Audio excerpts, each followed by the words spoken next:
धेमाजि जिल्लानि सिङाव थानाय सिमेन्सापुरि JB Gurukul CBSE English medium स्कुलखौ खुलिबाय। धेमाजि जिल्लानि थाखाय मोनसे गोजोनथाव खौरां।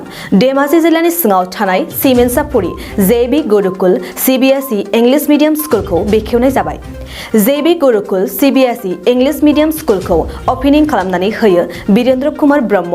लोगोसेयैनो बे फरायसालियाव नागालेन्डनिफ्रायबो सानै फोरोंगिरिफोरा फोरोंफैयो आरो मख'जाथावदि SBSE इंलिश मीडियम स्कुला अराय समनि थाखाय थाबाय थागोन होनना फोरमायदों।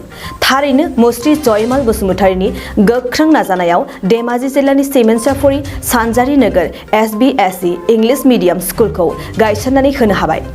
दानिया फै खौरांगिरिनि सिगाङाव मा फोरमायदों आबुङै मिथिना लानि। ক'বলৈ গ'লে আজি JB গুৰুকুল স্কুলখন আমি উপস্থিত হ'বলৈ পাই আমি ধন্যবাদ মানিছোঁ, ভাল লাগিছে আৰু আমি আশাবাদী এই স্কুলখন যে আগন্তুক দিনত আৰু আগবাঢ়ি যাওক আমি তাকে ভগৱানৰ ওচৰত প্ৰাৰ্থনা জনাইছোঁ।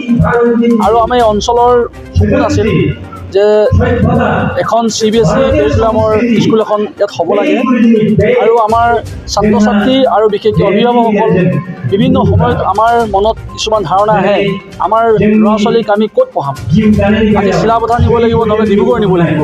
ওচৰত তেনেকুৱা বিশেষ ভাল স্কুল আমাৰ এই অঞ্চলত নাই আৰু আমাৰ এই অঞ্চলটো ইমান বৃহৎ ডাঙৰ অঞ্চল, ইয়াত এখন CBSE কাৰিকুলামৰ থকা এখন স্কুল আমাৰ আৱশ্যক আছে। সেইকাৰণে আমি জয়মল বসুমতাৰীক ধন্যবাদ জনাইছোঁ। তেওঁ প্ৰচেষ্টাত এখন স্কুল পূৰ্ণাংগ ৰূপ পাবলৈ সক্ষম হৈছে আৰু আমি আগন্তুক দিনত ভাল হ'ব বুলি আমি আশা ৰাখিছোঁ।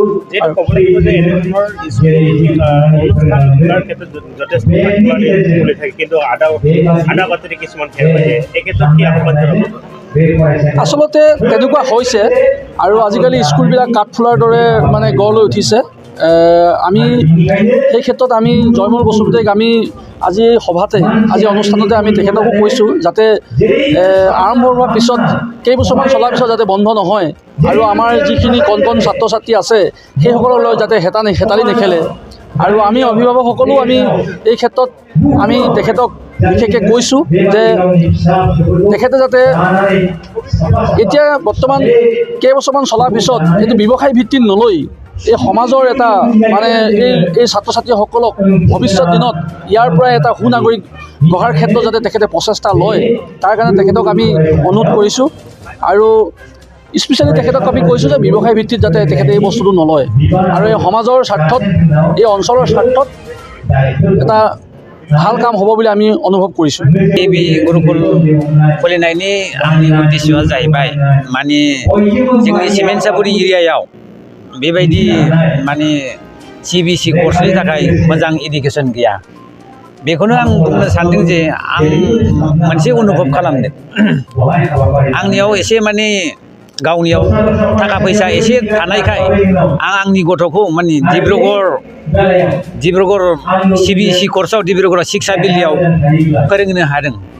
खिन्थु जोंनि सिमेन्सापुरि एरियायाव ना बिदि गोजान जायगायाव फोरोंहोनो हानाय CBSE कर्सनि थाखाय बांसिन मानसियानो हाया। आं डिब्रुगड़आव फोरोंहैनायाव आङो एसे एनैब्लाबो 3 लाख 4 लाखसो खरस खालामनानैबाबो फोरोंदों। खिन्थु बेबायदि सुबिदाखौ आं दा बे सिमेन्सापुरियावनो दा होनो सानदों। खम खरसावनो जोंनि लकेल मानसिया गथ' गथायखौ फोरोंनो हाथों होननानै आं सुबिदाखौ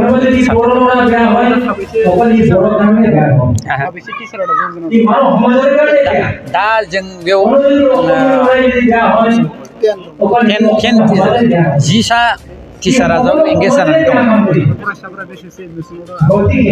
दा 40+ सोलिगासिनो दं एडमिसनाव 140+।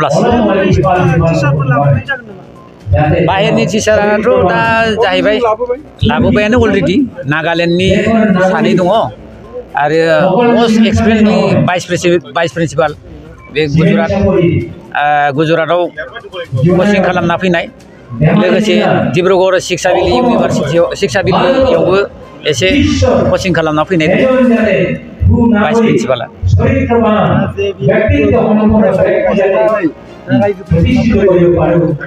रायजोफोरनो बेखौनो फोरमायनो सानदों आं एसे सिगाङावनो बुंखाबाय जाहाथे बे सिमेन्ट सापरि एरियाया माने थाखा फैसा बा उन्नत नङा बेनिखायनो गोजाननि स्कुलाव फोरोंहैनो हाया जेनेबा जोंना दिल्ली बम्बे बा राजस्थान बेफोराव फोरोंहैनो हानायब्लाथ' मोनसे मोजां खोथामोन बेनिखायनो बे सिस्टेमखौ दिल्ली बम्बेयाव फोरोङालासिनो जोंनि बे लकेलावनो एसे एनैब्लाबो 6, 7 बा क्लास 10 सिम फोरोंनानैब्लाबो माखासे 10नि उनाव बाहेरायाव जों फोरोंनो हानाय सुबिदाफोर खालामनो होनो थाखाय आं बेखौ सेस्था खालामदों।